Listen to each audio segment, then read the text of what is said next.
President Joe Biden not just pardoning his son Hunter for a 10-year stretch all the way back to 2014, but he also announced 1,500 people being commuted with 30 some odd people being pardoned. There was a woman who was pardoned in Illinois of a non-violent drug offense, but another pretty controversial commutation was made, as that list is pretty long, and one of those names that we've seen, Rita Crundwell. If you're not familiar with that, she apparently had the largest embezzlement conviction, $50+ million from the city of Dixon. She was the comptroller there. She had her sentence commuted.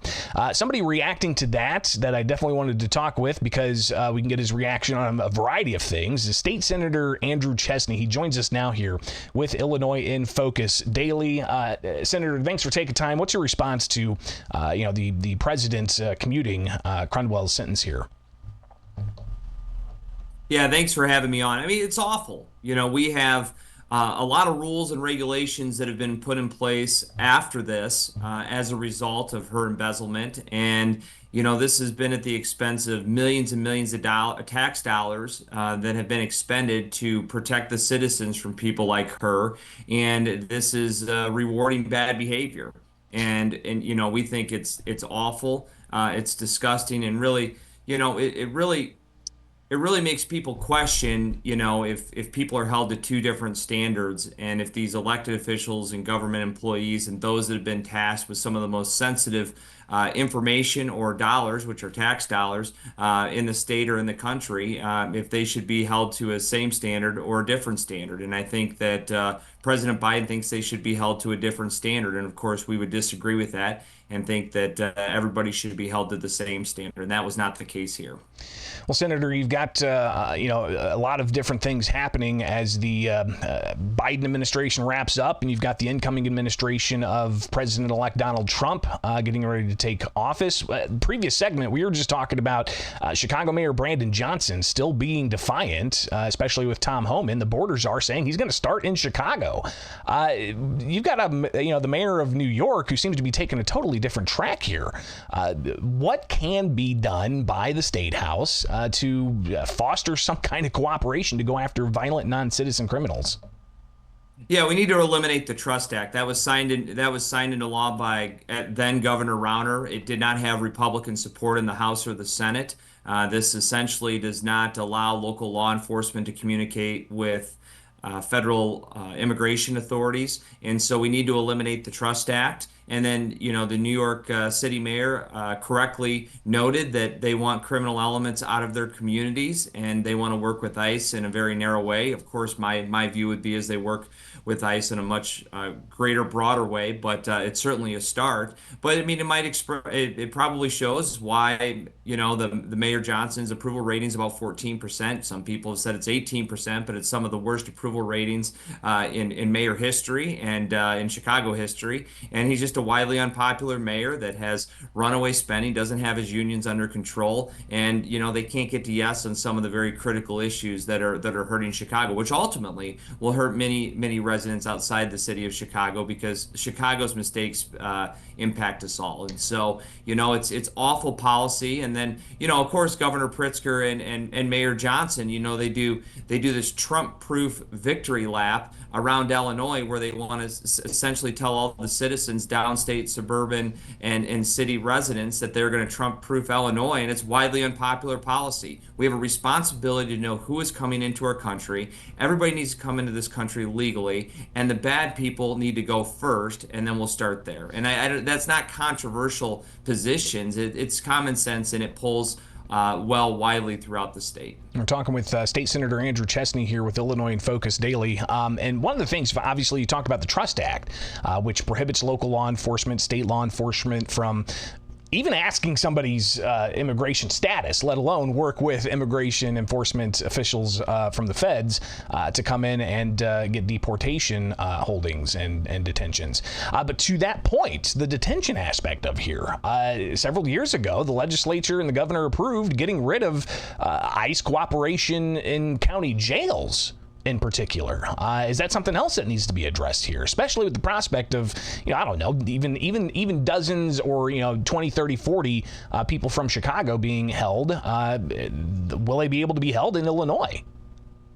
Yeah, Greg, in my view, this is very simple. We have U.S. citizens that are here, of course, legally. We have a responsibility to take care of them first. Absolutely, unequivocally, them first. If we have any resources that are available after we take care of U.S. citizens, we can then look at taking care of legal residents second. However, criminal elements and illegal aliens need to be a very, very distant third, if at all. And in my view, we should not be providing the resources at all. However, with all that said, I don't know why the governor is digging in on very simple policies such as we need to get the criminal elements out of the state of Illinois and send them back to their home country or put them in prison. That is not controversial. The governor has used this as a political talking point, and you've seen him back off recently, saying, "Well, maybe I'll talk to the president-elect and his cabinet regarding the criminal element," because they're polling. They're discussing this in their communities, and this is widely unpopular policy that Governor Pritzker is imposing. And so this is not controversial. We need to put our resources behind the U.S. citizens and the residents of Illinois first, and not focus on those that have come into this country illegally. State Senator Andrew Chesney with us here. A few other things I wanted to get your take on. Obviously, when you look at economic pictures across the country, the nation's economy doing, 4 some odd percent unemployment rate. Illinois is more than a full percentage point higher than the national average. You look at job creation. Illinois is, I think, in particular, just Chicago lost 600 jobs over the year.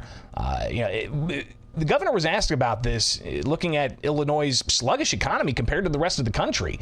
He didn't really, talk about the economic policies other than tax credits and such. But what's going on here, and will there be a economic reckoning of sorts for Illinois if it doesn't lay the foundation for expanding economic growth?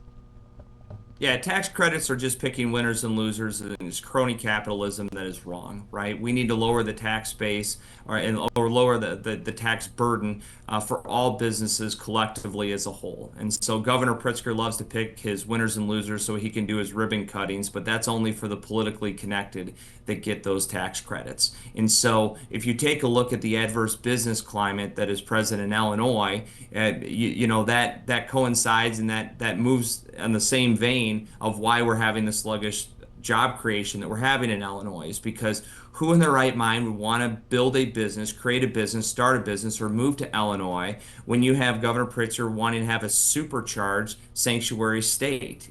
You're not going to have the types of businesses that want to move to Illinois to generate real economic growth. So as a consequence of his policies, you are now seeing that we fall behind all of our neighbors such as Iowa, Wisconsin, Indiana, Missouri, and others. And so what we need to do is we need to cut taxes, not raise taxes. We need to plug the $3.2 billion budget deficit through spending cuts. And we need to make it unequivocally clear we are not going to raise taxes under any circumstance in the state of Illinois in 2025.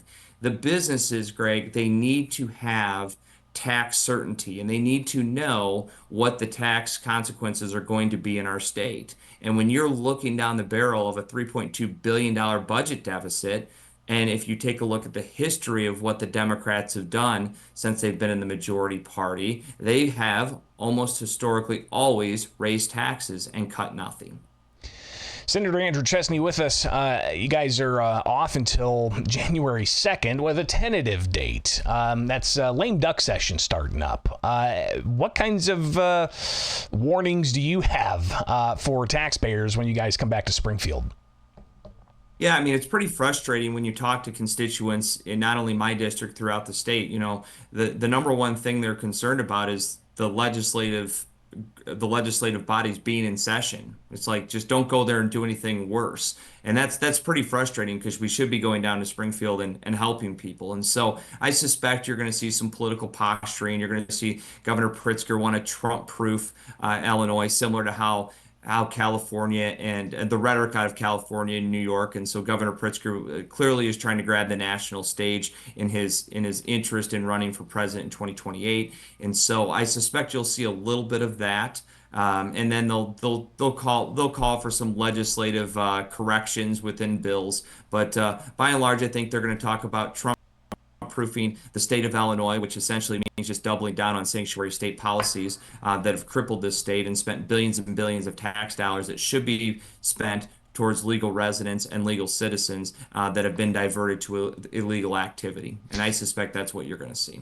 Do you see possible gun control legislation coming up? We heard even on the House floor before you guys left, for fall veto session, State Representative Didich talking about Katrina's bill, wanting to get that passed. You got gun control groups also putting out messages about lost and stolen and such. Are those things possible?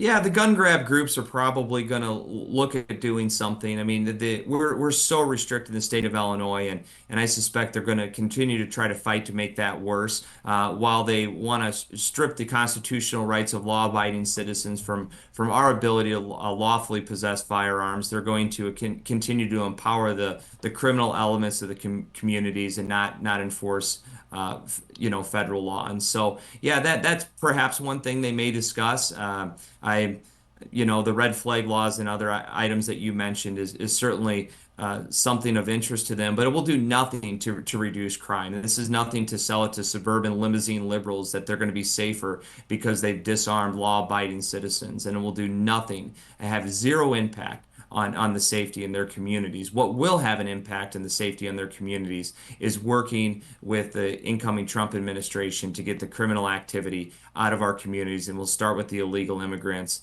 that have not only siphoned off billions and billions of critical dollars and resources, but also have created a disruption within our communities. State Senator Andrew Chesney, thank you so much for taking time with us live this morning with Illinois in Focus Daily, and we will definitely be talking again in the near future. Have a great Christmas, Happy New Year, and we'll see you back here next year. Hey, thanks so much, Greg, for having me on. Appreciate it. All right, it's Illinois in Focus Daily. Like, subscribe, hit that notification bell, and join us each and every weekday morning for Illinois in Focus Daily.